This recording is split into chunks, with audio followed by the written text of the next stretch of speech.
Raju sound बहेरा के YouTube channel में अपने सबक स्वागत अछि। एहि चैनल के सब्सक्राइब करी आ घंटी के निशान के जरूर दबावी। आगे दैया हजमा मंगई छै रुपैया है। आगे दैया आ कनी दुनू हाथ उठा देवे तो कोनो दिक्कत। ताली बजा के हजमा मंगई छै रुपैया है। आगे दैया हजमा मंगई छै रुपैया है। आगे दैया हजमा मंगई छै रुपैया है। आगे दैया हजमा मंगई छै रुपैया है। आगे दैया हजमा मंगई छै रुपैया है। आगे दैया हजमा मंगई छै रुपैया है। आगे दैया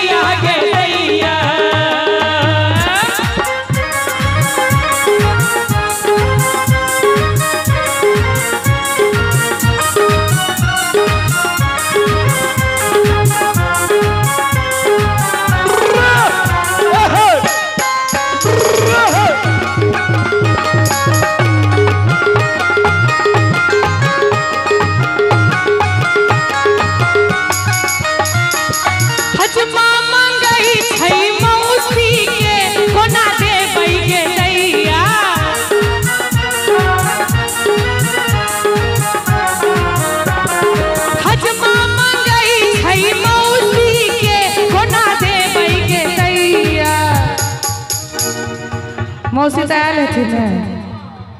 हाँ कत छथिन अंदर में? चाचा सब में उजरायल छथिन। आइए के दिन न भेटे छे मौका। मौसी घर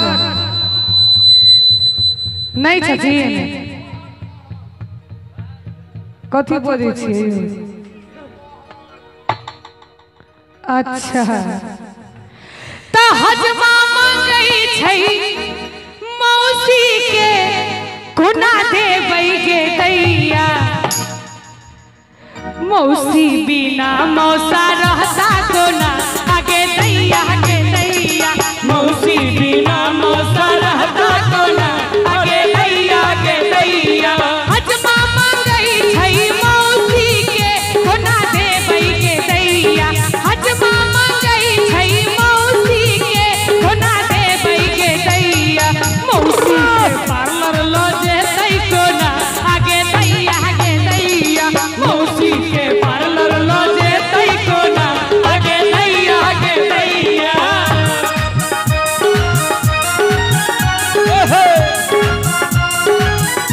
जिया जिया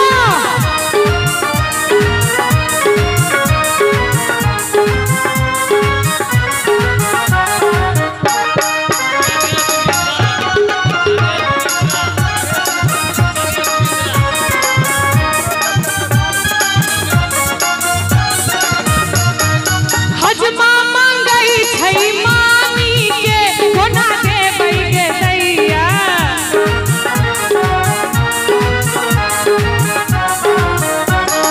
हजमा मंगई छै मामी के कोना देबै गे दैया।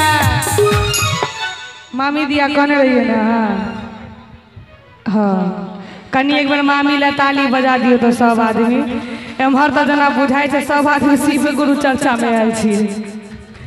कनी एक बार सब गोटे दुनू हाथ उठा के ता हजमा मंगई छै मामी के कोना देबै गे दैया।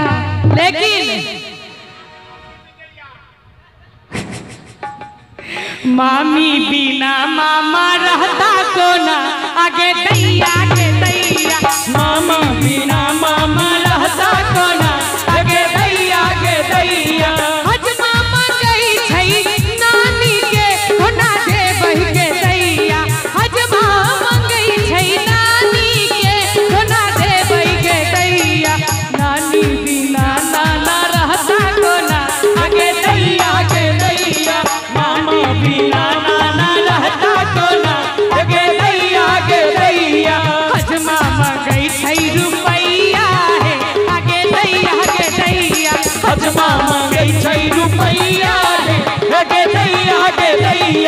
चुमा मांगै छै